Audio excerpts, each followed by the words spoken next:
Kita buka sekarang, kita udah belajar tentang 15 panah ya sister ya, 15 loh, enggak main-main ya.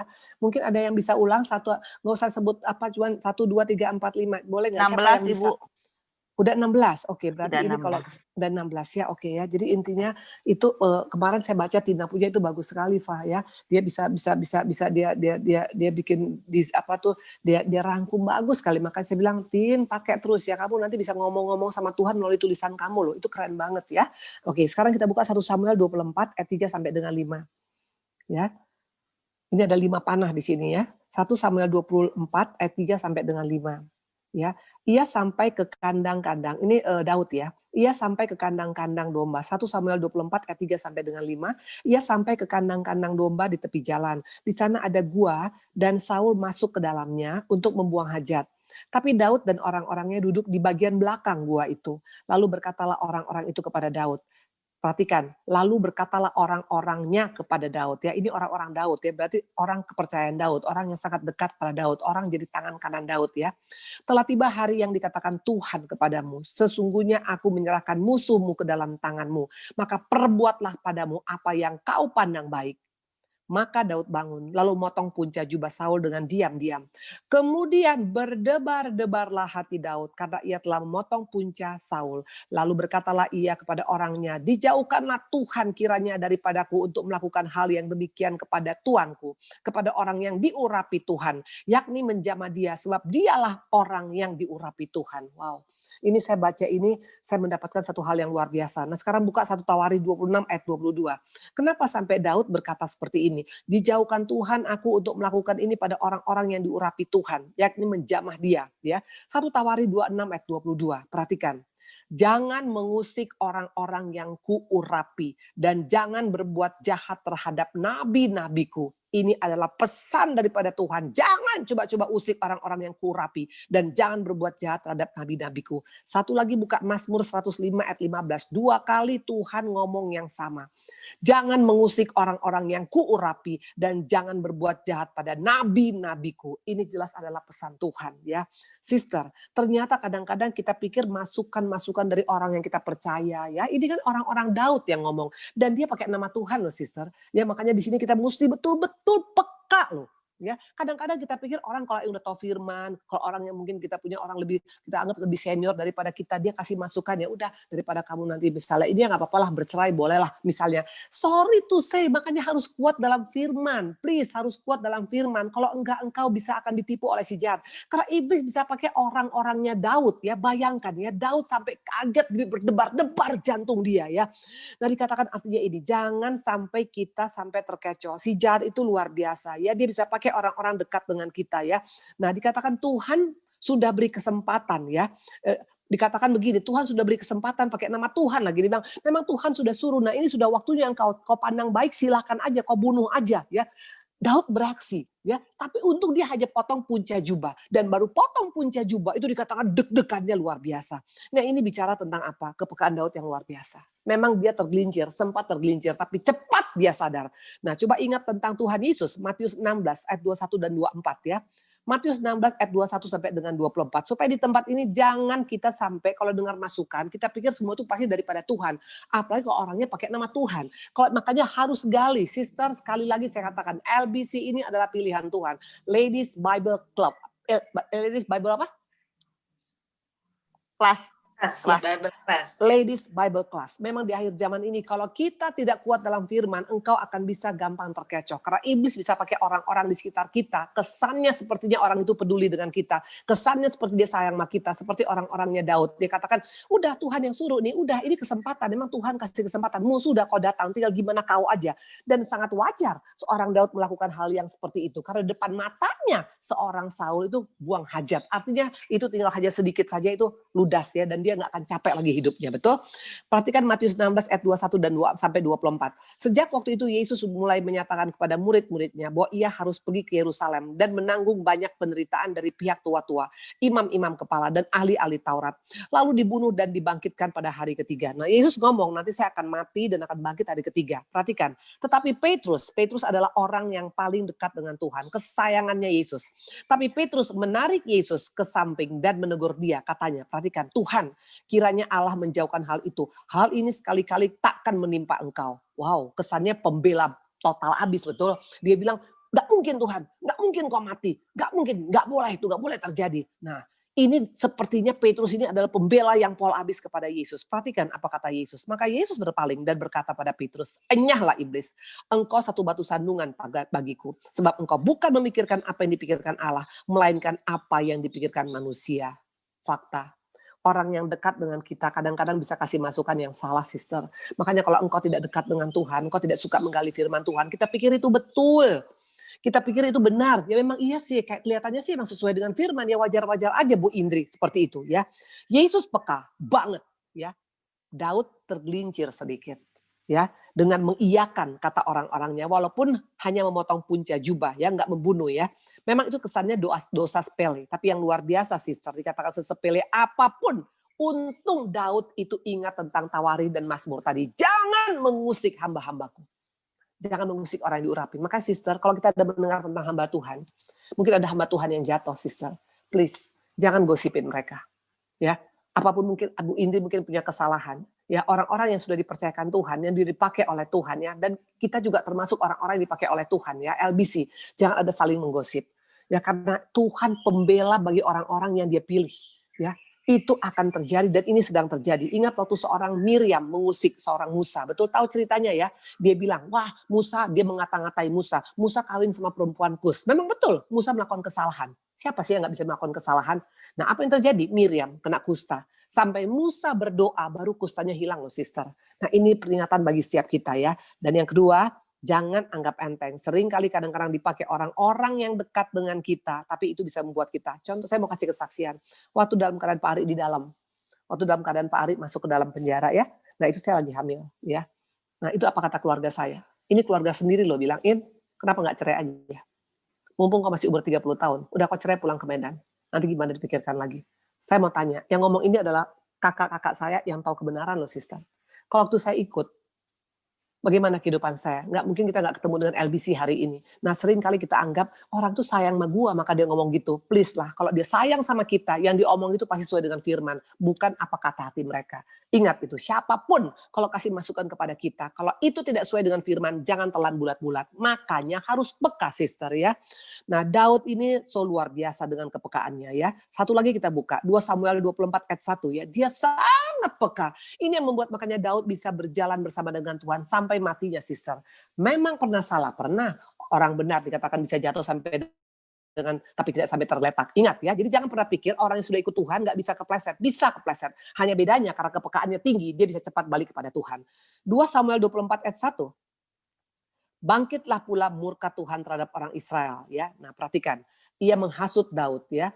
Bangkitlah pula murka Tuhan kepada orang Israel. Ia menghasut Daud melawan mereka. Firman-Nya, pergilah hitunglah orang Israel dan orang Yehuda. Lalu berkatalah raja kepada Yoab dan para panglima tentara yang berjalan sama dia.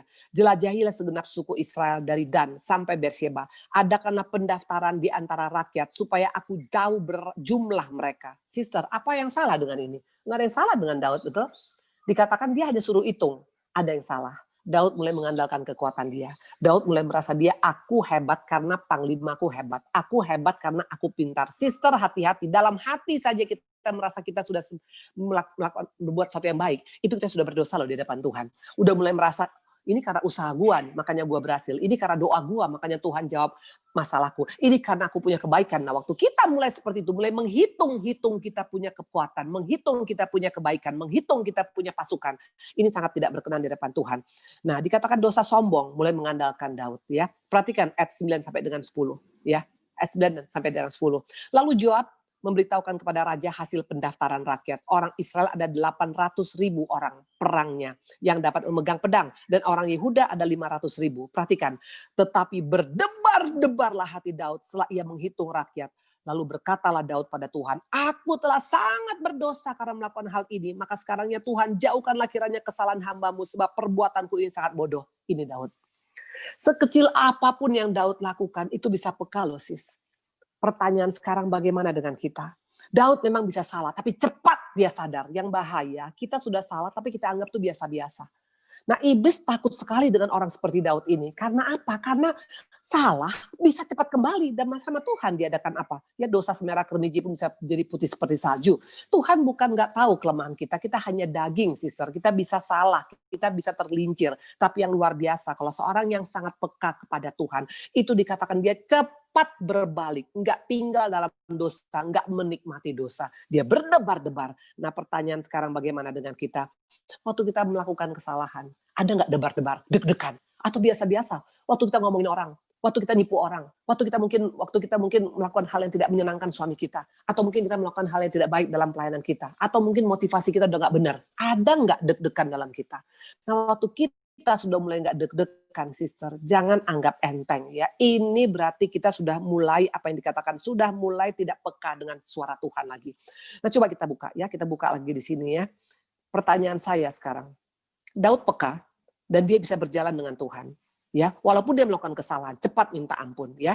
Nah, pertanyaan saya, ini yang paling takutin si jahat. Si jahat paling takut dengan karakter orang seperti ini, cepat sadar dengan dosa, cepat minta ampun, cepat kembali sama Tuhan.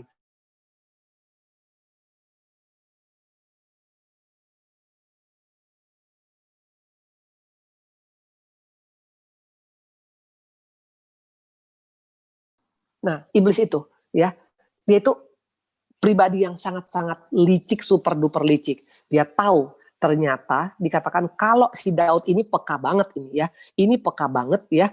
Nah, dikatakan kalau misalnya dia ini peka banget, dia muter otaknya ya, dia muter otak. Gimana cara menjatuhkan si Daud ini ya? Dan akhirnya dia berhasil, sister. Makanya saya bilang, kita jangan sampai kalah loh semangatnya sama si jahat. Si jahat itu sebelum bikin orang binasa, itu otaknya muter terus ya. Nah, mana buktinya? 2 Samuel 11 ayat 1 sampai dengan 4 dan dia berhasil. Dia putar otaknya gimana cara untuk menjatuhkan Daud ini. Karena kok peka banget ya. Waktu punya dosa cepat langsung kembali pada Tuhan. Makanya Tuhan ampunin ya. 2 Samuel 11 ayat 1 sampai dengan 4. Pada pergantian tahun, pada waktu raja-raja biasanya maju berperang, maka Daud menyuruh Yoab maju beserta orang-orangnya dan seluruh orang Israel. Mereka memusnahkan Bani Amon dan mengepung kota Raba, sedang Daud sendiri tinggal di Yerusalem. Ya, saya ulang sekali lagi ya. Pada pergantian tahun, pada waktu raja-raja biasanya berperang, Daud biasanya berperang, sister, ya. Maka Daud menyuruh, nah sekarang dia nggak perang, dia suruh nih Yoab maju beserta orang-orang di seluruh Israel. Mereka memusnahkan Bani Amon dan mengepung kota Raba, sedang Daud sendiri tinggal di Yerusalem. Sekali peristiwa pada waktu petang ketika Daud bangun dari pembaringan, lalu berjalan-jalan di atas soto istana, tampak kepadanya dari atas soto seorang perempuan yang sedang mandi. Perempuan itu sangat elok rupanya. Lalu Daud menyuruh orang bertanya tentang perempuan itu dan berkata, itu adalah Betseba binti Eliam, istri Uria orang Het. Saya mau tanya, seorang Daud kan peka ya, sister ya. Waktu ada jawaban dari orangnya berkata, itu Betseba binti Eliam, istri Uria orang Het. Harusnya Daud peka nggak? Harusnya Daud peka nggak? Tuhan udah wanti-wanti, hei, itu istri orang loh. Betul? Itu istri orang, tolong jangan lu ganggu. Walaupun lu raja, tapi jangan ganggu. Itu istri orang, itu istri Uria, betul? Nah, dikatakan Tuhan itu kasih daerah forbidden langsung sama kita. Karena Tuhan kita bukan Allah yang menjebak ya. Kalau kita mau melakukan kesalahan, itu Tuhan udah kasih ancang, udah kasih wanti-wanti loh pada kita. Supaya kita jangan sampai jebol ya. Makanya dikatakan orangnya Daud ini bilang apa? Itu istri Uria orang Het. Harusnya Daud harusnya mikir 1000 kali untuk melakukan hal-hal yang tidak baik, betul? Karena itu istri orang ya. Jadi Tuhan bisa pakai siapa saja, sister. Ini juga buat kita sebagai masukan. Tuhan bisa pakai siapa saja untuk mengingatkan kita. Ya, ingat Petrus, siapa yang dipakai oleh Tuhan untuk menegur Petrus, untuk mengingatkan dia akan dosanya? Ayam, kokok ayam jago. Makanya sister, jangan kita hanya fokus kepada pendeta saja, ya. Kadang-kala Tuhan bisa pakai melalui anak kita. Kadang-kadang Tuhan bisa pakai mungkin melalui pembantu kita untuk mengingatkan kita. Kadang-kala Tuhan bisa pakai melalui mimpi kita. Kadang-kala Tuhan bisa pakai melalui masalah kita untuk mengingatkan kita. Cara Tuhan itu sangat inovatif ya. Waktu engkau dan saya diingatkan oleh Tuhan, waktu kita mau melakukan kesalahan, diingatkan. Ya tapi kita pura-pura nggak mau tahu, ini sangat bahaya ya. Nah pertanyaan, apakah Daud langsung sadar? No. Perhatikan ayat 4 dan 5. Sesudah Daud mendengar itu istri daripada Uria. Apa dikatakannya? Sesudah itu Daud menyuruh orang mengambil dia. Perempuan itu datang padanya lalu tidur dengan dia. Perempuan itu baru selesai membersihkan diri dari kenajisan. Kemudian pulanglah perempuan itu ke rumah. Lalu mengandunglah perempuan dan disuruhnya orang memberitahukan pada Daud demikian. Aku mengandung. Sister, sehebat-hebatnya tupai melompat pasti akan jatuh. Sehebat-hebatnya kita mau menyimpan dosa kita itu akan terbuka dan akan dipermalukan. Ya, Daud mengabaikan dan tidak peduli dan dia jatuh. Dan akibatnya tidak main-main, sister, ya. Dia tepis kepekaan selama ini, menjadi modalnya ikut Tuhan, ya. Dia mulai, udahlah. Padahal udah diingatkan, itu istri orang, wah, seperti itu. Nah, hati-hati waktu kita mulai menepis, waktu Tuhan ingatkan kita. Buka 1 tes 5:19, sister. Ini panah yang ke-16. Ini panah yang ke-16. Janganlah padamkan roh. Sister, waktu kita melakukan kesalahan, itu kalau mau jujur, itu hati nurani bicara loh. Itu dalam hati kita tuh bicara, jangan anakku. Tapi sering kali kita padamkan roh. Makanya firman Tuhan jelas mengatakan, jangan padamkan roh. Dan panas iblis ke-16 adalah apa? Memadamkan, panah padam. Ya, kita abaikan hati nurani kita. Awalnya memang agak susah, lama-lama jadi terbiasa. Dari mana tahu kita lama-lama terbiasa? Udah gak deg-degan lagi melakukan kesalahan. Kalau dulu mungkin baru bohong dikit langsung deg-degan. Ini udah biasa aja, itu wajar aja, namanya bawang putih, bawang merah, bawang putih, bawang hitam, bawang segala macam. Mulai kita menganggap biasa kita melakukan dosa, itu artinya sudah memadamkan roh. Jangan padamkan roh. Yang membuat kita terkonek dengan Tuhan, itu melalui apa? Api yang kita jaga. Waktu engkau masih punya api dalam hidupmu, masih ada api kemuliaan Tuhan, masih engkau biarkan api itu tetap menyala-nyala, itu membuat kita terkonek dengan Tuhan. Tapi waktu kita padamkan, lama-lama kita nggak dengar lagi. Udah yang ngomong kita udah memecahkan kita punya gelas pun udah nggak kerasa apa-apa lagi, sister. Nah, hati-hati di sini ya. Saya mau kasih kesaksian sedikit ya. Kalau Ibu Indri suka ngasih kesaksian karena supaya di sini sister-sister bisa pikir, jangan pernah pikir hamba Tuhan itu bisa nggak padam loh rohnya. Bisa. Ya, saya pernah jatuh di sini. Nah, waktu itu begini, saya punya pelayanan, kan kalian semua tahu Ibu ini punya pelayanan wanita ya. Saya punya pekerja itu cukup banyak. Di Surabaya ada 30, di Bandung ada 30, di Medan ada sekian-sekian gitulah ya. Nah, satu kali ada pengerja saya ini yang melakukan kesalahan. Nah, perhatikan, ini Ibu Indri, ya. Artinya, jangan pernah pikir seorang hamba Tuhan tuh nggak bisa salah. Kalau saya terus terang, saya lebih suka ngaku di hadapan Tuhan dan di hadapan jemaat. Karena itu membuat aku terbebaskan. Ya. Karena iblis selalu berusaha untuk menutupin. Tapi ingat, sepintar-pintarnya kita menutupin, itu akan terbuka. Seperti tadi, Daud dia berusaha untuk tidak ketahuan. Tapi apa yang terjadi? Baru dia berhubungan satu kali dengan Batseba. Ternyata Batseba dalam keadaan baru selesai mens. Makanya hamil, betul? Nah, waktu itu saya salah ngomong sama saya punya pengerja ini. Ya, walaupun saya sebagai gembala, saya ngomong agak keras, ya. Dan kebetulan pengerja saya ini orang sederhana. Dia ini hanya cuman tukang jual gorengan di Pasar Baru, ya, di Jalan Sudirman, di Bandung, ya.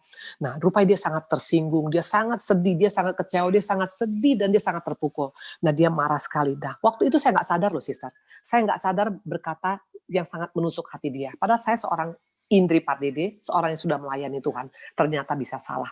Nah, waktu itu saya masih nggak sadar. Nah, pas tiba-tiba waktu saya lagi pas buka HP, saya lihat dia keluar dari kita punya grup. Dia keluar tanpa bilang, "Tek!" Saya baru sadar, aduh Tuhan, kenapa Neni keluar? Berarti aku salah Tuhan.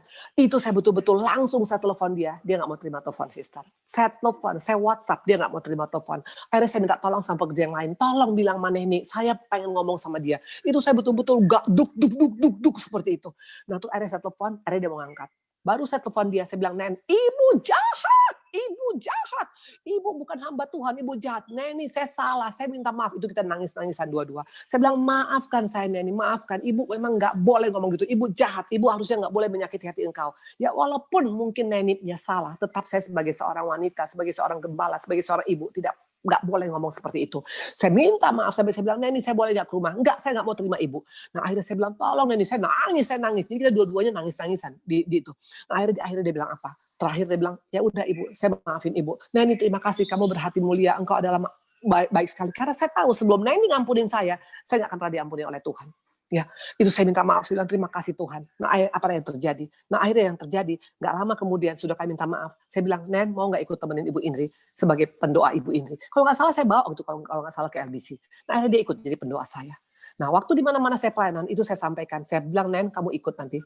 Dan saya bilang sampaikan di mimbar, jangan pernah pikir hamba Tuhan nggak bisa salah, jangan pernah pikir hamba Tuhan nggak bisa padamkan roh. Saya pernah, ada saya kasih tahu, saya punya kesalahan, saya panggil Neni di sana dan ini seorang Neni, seorang Neni yang luar biasa. Memang dia hanya cuma tukang jual gorengan. Dia punya omset cuma 30.000 sehari.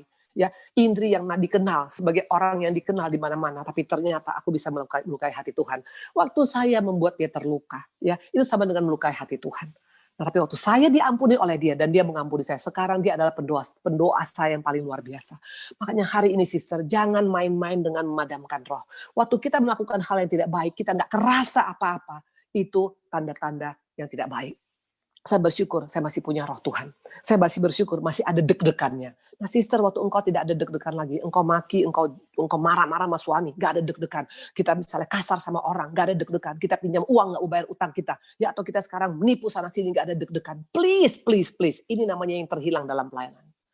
Karena bukan masalah kita sekarang ada tahu firman, bukan masalah kita punya kegiatan, tapi kalau roh itu sudah padam, kita nggak bisa terkonek lagi dengan Tuhan. Makanya dikatakan dalam tes, jangan padamkan roh, ya. Nah, perhatikan efek daripada orang kehilangan connection dengan Tuhan. Lihat akibatnya daripada seorang Daud, waktu dia kehilangan kepekaan, waktu dia padamkan roh. 2 Samuel 12 ayat 9 sampai dengan 12. Ini jangan sampai terjadi sama kita.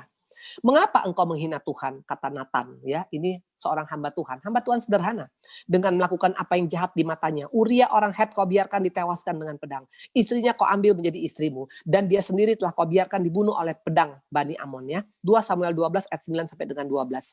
Oleh sebab itu pedang tidak akan menyingkir dari keturunanmu sampai selamanya, karena engkau telah menghina aku dan mengambil istri Uria orang Het untuk menjadi istrimu. Beginilah firman Tuhan, bahwasanya malapetaka akan kutimpakan ke atasmu yang datang dari kaum keluargamu sendiri. Aku akan mengambil istrimu di depan matamu dan memberikannya pada orang lain, dan orang itu akan tidur dengan istrimu di siang hari, sebab engkau telah melakukan secara tersembunyi, tapi aku akan melakukan hal itu depan seluruh Israel secara terang-terangan. Dan akibatnya hidup Daud seumur hidupnya dia mengalami ini, sister. Gak main-main yang dialami oleh seorang Daud. Gara-gara apa? Waktu dia padamkan roh. Makanya sister, waktu kita masih deg-degan, itu artinya kita masih hidup. Yang bahaya orang yang hidup tapi udah gak deg-degan bikin dosa, itu sudah mati secara rohani.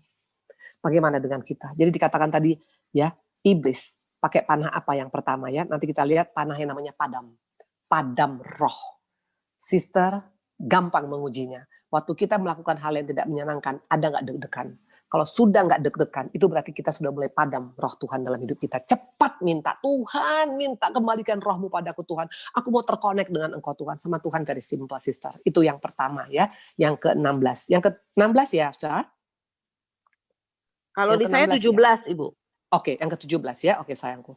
Nah, sekarang pertanyaannya, ya. Kok bisa orang selevel Daud, sepeka Daud kebablasan, Bu Indri? Ini kan pertanyaan buat kita, ya. Kok bisa kayak tadi Ibu Indri yang udah betul-betul banyak doanya, banyak menyembahnya, banyak pelayanannya, baca firmannya, kok bisa sampai ngomong kasar sama Neni?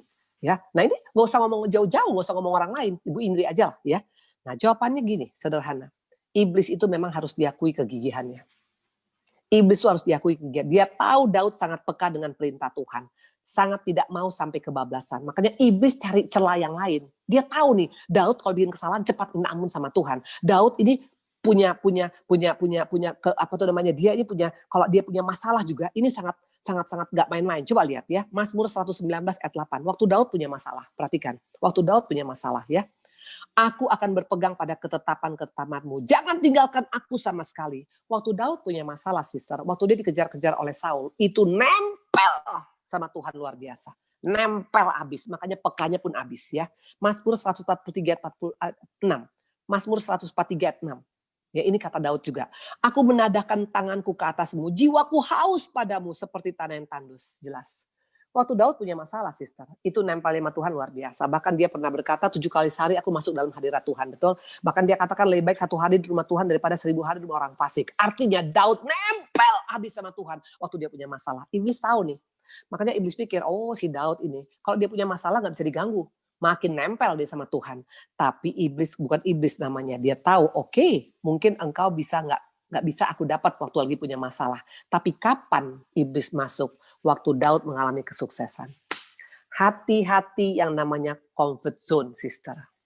Hati-hati yang menghadapi sukses. Sukses kalau kita punya rohani nggak dewasa, ini tinggal tunggu waktunya kita akan jatuh. Makanya iblis lihat, kalau masalah yang dihadapi Daud tuh nempel. Makanya dia kasih kenyamanan.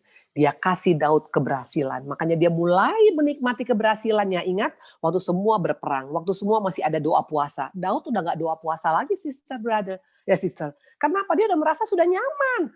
Udah tenang-tenang aja. Dia mulai delegasi. Joab, kamu yang perang ya. Nah, sering gak kita kadang-kadang seperti itu? Bantu ya, bantu doa buat gua ya.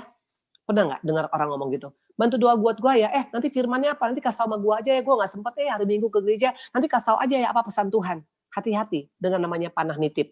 Suka nitip, nitip doa, nitip apa kata Tuhan, semua nitip. Itu berbahaya. Hati-hati ya. Waktu engkau mulai nitip, ini panah yang berikutnya. Panah yang ke-18, panah nitip namanya. Ya, seperti apa ya, sering kali kita pikir ya, mulai menikmati keberhasilan, lebih banyak menikmati keberhasilan, makanya nggak sempat lagi baca firman, nggak sempat lagi doa, nggak sempat lagi punya hubungan dengan Tuhan. Hamba Tuhan yang berhasil sering jatuh di sini. Sudah mulai banyak nitipnya ya, udah mulai nggak penting banget lah, kan toh yang penting kan selama ini kan yang penting gue masih dipakai di mana-mana. Sister, dipakai di mana-mana nggak ada hubungan dengan terkonek dengan Tuhan loh. Orang bisa dipakai di mana-mana karena fasih lidah. Orang bisa dipakai kemana-mana karena pintar ngomong. Karena kalau terus terang, pintar ngomong tuh banyak sekarang. Hamba Tuhan pintar ngomong. Ibu ini juga bisa aja pintar ngomong. Tapi nggak terkonek dengan Tuhan. Dari mana tahu nggak terkoneknya? Udah nggak deg-degan lagi.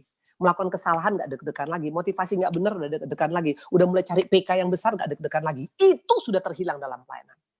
Nah makanya tadi dikatakan jangan punya panah. Jangan sampai kita kena panah nitip. Ya, semua kita anggap ya udah, yang penting nanti pendoa gue yang doain. Semua kita pakai pendoa kita. Kita sendiri bagaimana dengan Tuhan. Nah waktu ini mulai hati-hati. Dan yang panah berikutnya adalah panah comfort zone. Hati-hati dengan comfort zone. Ini daerah empuknya iblis. Karena sering kali waktu kita punya masalah, waktu anak kita sakit, waktu usaha kita gagal, waktu ibu ini masuk sidang, doanya kenceng banget betul. Pertanyaan, waktu nanti mungkin ibu ini sudah menang sidang, udah menghadapi segala sesuatu, masih nggak ada sabatikal, masih nggak ada doa puasa, masih nggak suka merenungkan firman Tuhan, masih nggak sungguh-sungguh masuk dalam penyembahan, atau sudah sekedarnya saja. Comfort zone itu daerah nyaman daripada si jahat. Bagaimana dengan kita? Dikatakan tadi ya, sudah tidak lagi berjaga-jaga. Orang perang itu orang berjaga-jaga, sister. Ingat, peperangan kita itu sampai hari ini, bahkan sampai selama-lamanya, sampai kita dipanggil oleh Tuhan. Peperangan kita melawan apa? Roh dan penghulu-penghulu di udara. Bukan lagi Filistin, tapi peperangan kita melawan musuh-musuh kita yang di udara ya. Tentang apa? Egois kita, kesombongan kita ya, tentang apapun itu peperangan kita. Nah, yang sama, saya mau tanya juga, ini juga dialami oleh anak daripada Daud. Sayang sekali, Daud pernah salah di sini, diulang lagi seorang Salomo. Ayo kita buka, 1 Raja-Raja 5, ayat 2 sampai dengan 5 ya. Daud pernah salah di sana dan dia babak belur akibat daripada dia padamkan roh tadi. Akibat dia tinggal di comfort zone tadi. Nah diulang lagi ya, makanya iblis ini nggak main-main. Dia nggak pernah hanya cuman kita, dia pengen anak cucu kita menderita, sister. Makanya betul-betul kita mulai dari sekarang, kita mesti betul-betul tanamkan, wariskan kebaikan, wariskan kebenaran pada anak cucu kita supaya anak cucu kita mengalami hal yang sama. 1 Raja-Raja 5 ayat 2 sampai dengan 5. Lalu Salomo mengutus orang kepada Hiram dengan pesan, engkau tahu, perhatikan ini kata Salomo, bahwa Daud ayahku tidak dapat mendirikan sebuah rumah bagi nama Tuhan Allahnya, oleh karena musuh-musuhnya memerangi dia dari segala jurusan sampai Tuhan menyerahkan mereka ke bawah telapak kakinya. Betul? Tetapi sekarang, kata Salomo, Tuhan Allahku telah mengaruniakan keamanan kepadaku di mana-mana. Tidak ada lagi lawan dan tidak ada lagi malapetaka menimpa. Jebol di sini. Waktu kita mulai merasa aman, nggak bakalan lah gue jatuh. Nggak ada lagi yang bisa jatuhkan gue. Gue tuh orang kuat. Aku itu imannya kuat. Aku itu doanya kuat. Aku tuh pelayanannya kuat. Hati-hati di sana, sister. Dikatakan dia nggak punya musuh lagi. Merasa so aman, makanya selalu melakukan kesalahan yang sama seperti ayahnya. Dari kesuksesannya, dari kejayaannya. Dan yang paling parah lagi, dia memang tidak berperang melawan musuhnya. Tapi dengan siapa musuh dia yang nggak dia sadarin? 1000 gundik-gundiknya. Musuhnya ada dalam istananya sendiri. Ini yang paling bahaya. Waktu kita nggak terkonek dengan Tuhan, kita nggak sadar musuh kita ada dalam diri kita sendiri loh. Ego kita,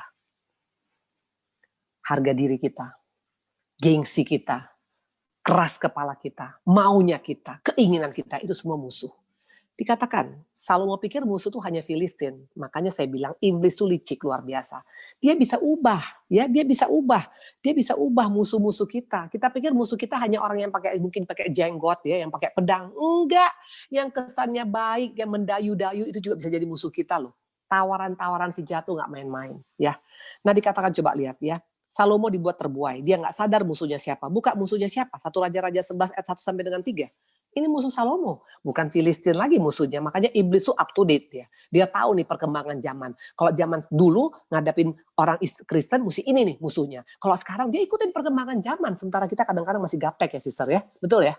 Ya kita masih gaptek. Kayak Ibu Indri terus terang. Baru bisa buka iPad baru kurang lebih 4-5 tahun belakangan. Dulu saya pakai Alkitab. Saya nggak bisa buka gaptek. Sekarang baru buka IG-nya baru sekarang, baru setahun lebih. Dulu nggak tahu buka IG gimana, pencet-pencet aja nggak ngerti gitu loh. Sampai buka sekarang aja Ibu ini nggak bisa buka email ya.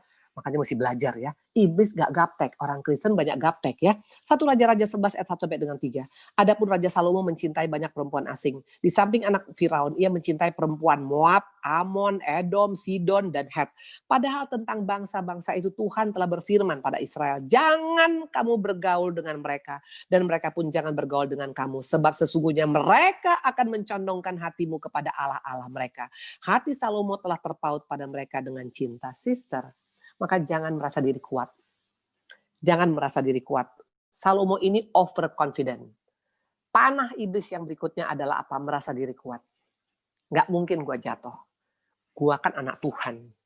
Makanya kita mulai tantang tuh si jahat. Dengan kita bergaul dengan orang-orang yang tidak benar. Ingat, gravitasi bumi lebih gampang menarik ke bawah daripada menarik ke atas loh sis. Jangan anggap enteng. Engkau bergaul dengan sekarang teman-teman yang hanya cuma sibuk, hanya cuma gosip sana gosip sini, cepat atau lambat pasti akan ikut. Bergaul dengan teman-teman yang suka kedugem, cepat atau lambat pasti akan ikut. Dulu saya, pergaulan saya terus terang, kalian tahu sendiri saya punya latar belakang. Pergaulan saya itu sangat-sangat bebas, sebebas-bebasnya. Nggak ada verboden sama saya, semua saya tembus. Tapi waktu aku bertobat, aku bilang, Tuhan terima kasih, dengan Kau bawa aku pindah ke Bandung Tuhan. Saya tinggalkan, semua teman-teman saya ninggalin saya soalnya. Tuhan izinkan karena udah gak punya uang lagi. Tapi cara Tuhan baik. Kalau enggak mungkin saya nggak akan pernah jauh dari teman-teman saya kalau masih tetap punya uang. Akhirnya saya tinggal di Bandung dan akhirnya saya menikmatin. Sekarang saya disuruh pilih bergaul dengan teman-teman yang dulu. Saya rasa saya lebih pilih untuk teman-teman yang walaupun mungkin orang sederhana, mungkin orang yang biasa-biasa, tapi saya merasa saya dikuatkan iman saya banyak bertumbuh dengan mereka. Hati-hati dengan pergaulan. Nah, buka 1 Korintus 10 ayat 12. Hati-hati dengan panah overconfident. Jangan pernah merasa diri kuat. Diingatkan oleh Paulus. Sebab itu siapa yang menyangka bahwa ia teguh berdiri, hati-hatilah supaya ia jangan jatuh. Jangan anggap enteng dengan merasa diri kuat. Saya doanya kencang Bu Indi, 5 jam sehari, nggak mungkin saya jatuh. Aduh please deh, kurang apa seorang Daud? Kurang apa seorang Salomo? Salomo pikir dengan hikmatnya, dia bisa mengalahkan musuh. Si iblis, bukan iblis namanya. Dia nggak pakai musuh Filistin, dia pakai musuh yang lemah gemulai, yang ada di kanan, kiri, depan, belakang dia. Bagaimana dengan kita? Banyak hamba Tuhan yang jatuh di sini. Karena terlalu overconfident. Nggak perlu lagi. Sister-sister, makanya saya bilang berkali-kali, saya bilang ya LBC, kalian adalah komunitas yang Tuhan pakai. Karena memang komunitas yang kuat adalah komunitas yang suka berdoa. Bukan komunitas arisan saja loh sister. Arisan bukan nggak boleh, boleh. Tapi kalau komunitas doa itu jauh lebih luar biasa.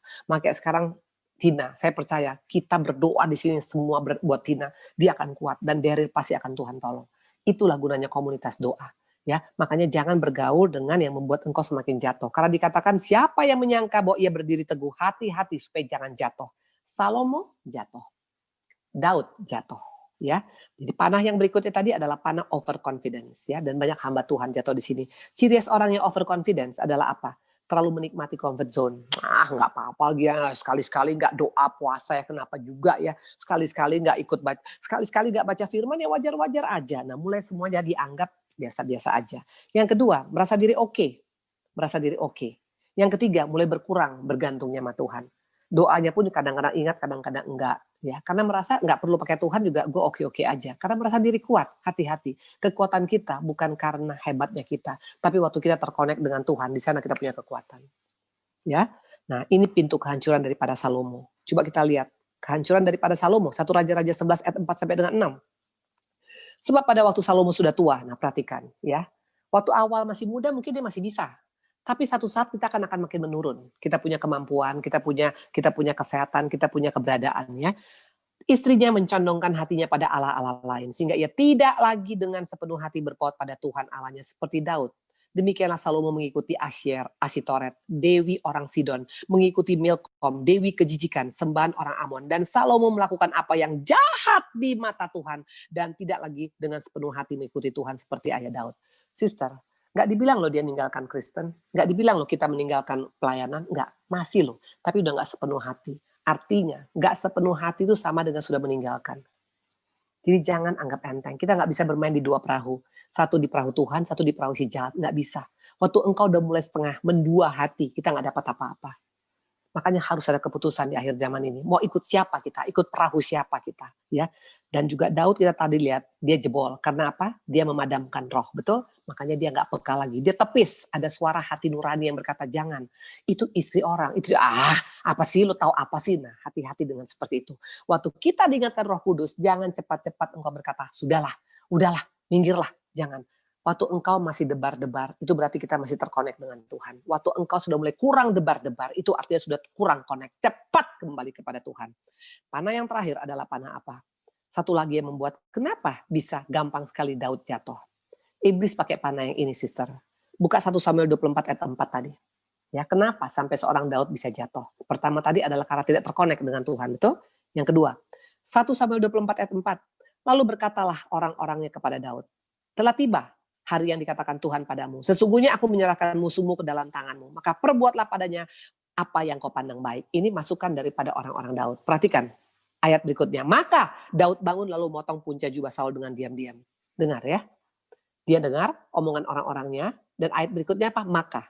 Pertanyaan, apa yang hilang di sini? Daud nggak lagi tanya Tuhan, oh sister. Dia dengar, dia langsung reaktif. Hati-hati, ini awal kejatuhan kita. Waktu kita nggak ada waktu sela, nggak ada jeda lagi. Padahal kalau kita mendengar sesuatu, daripada kita langsung action, tanya dulu sama Tuhan. Masuk ke dalam hadirat Tuhan. Tuhan, apa yang harus kulakukan?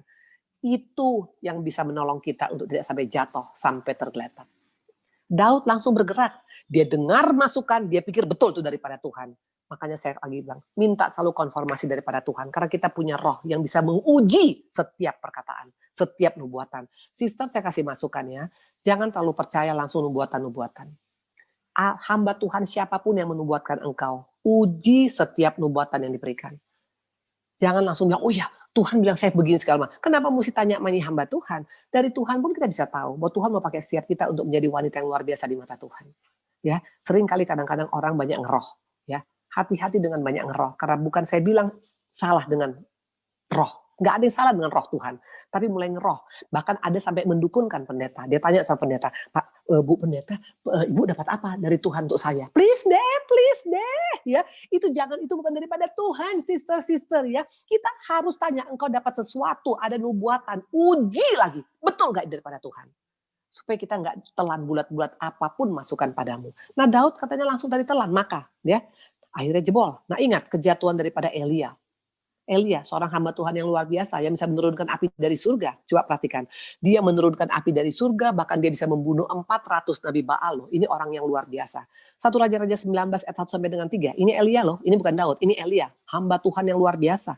Ketika Ahab memberitahukan kepada Isabel segala yang dilakukan Elia dan pria Elia membunuh semua nabi itu dengan pedang, maka Isabel menyuruh seorang suruhan mengatakan pada Elia, perhatikan, ini juga ada yang kasih masukan kepada Elia. Beginilah kiranya para Allah menghukum aku, bahwa lebih daripada itu, jika besok kira-kira pada waktu ini aku tidak membuat nyawamu sama seperti nyawa salah seorang dari mereka itu. Titik ya.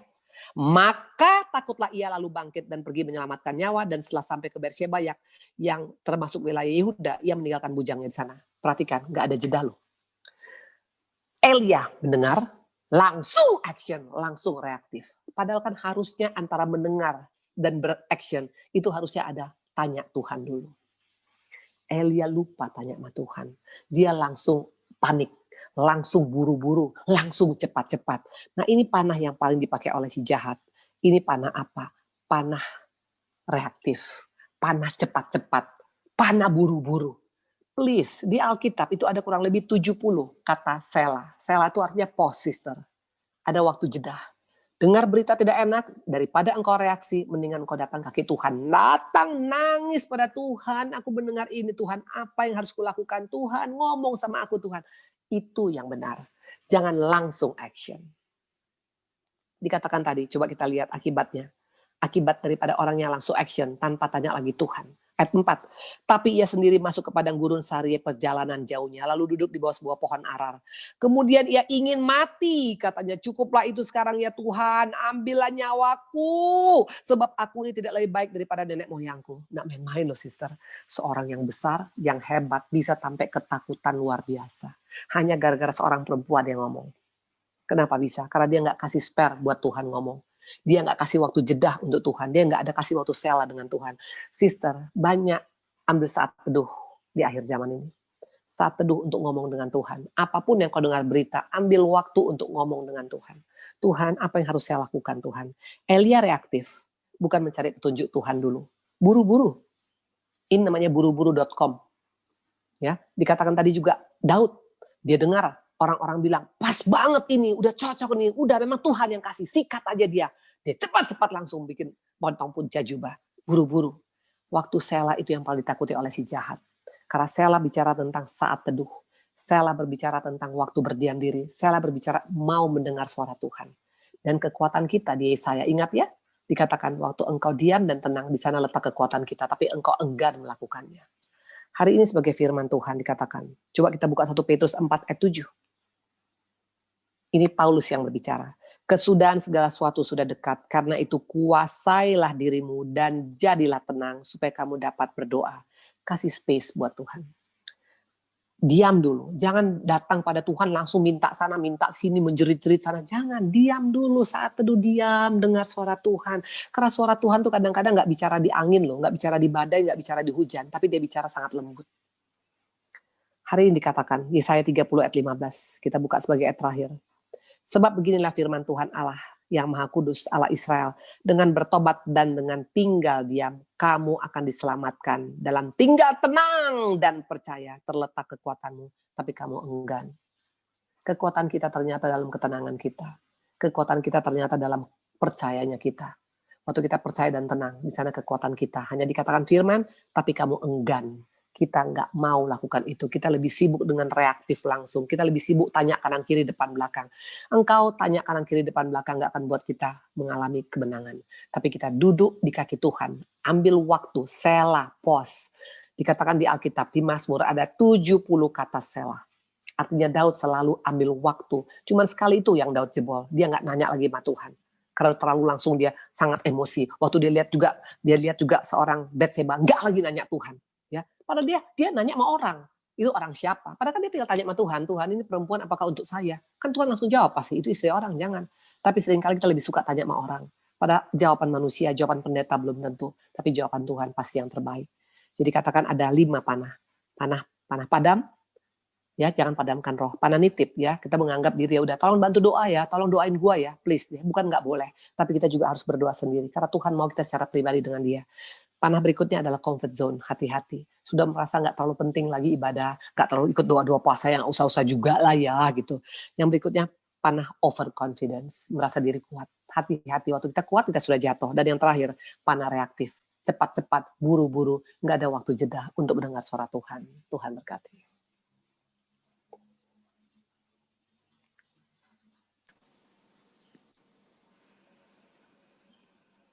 Silakan Eva, terima kasih Ibu, luar biasa. Ya, thank you Ibu, terima kasih seperti biasa. Kita diberkati dengan setiap firman dan kesaksian yang Ibu bagikan. Amin. Mungkin teman-teman ada yang mau ada yang mau nanya ya, atau mau share? Yes, boleh sayang, ayo. Kemarin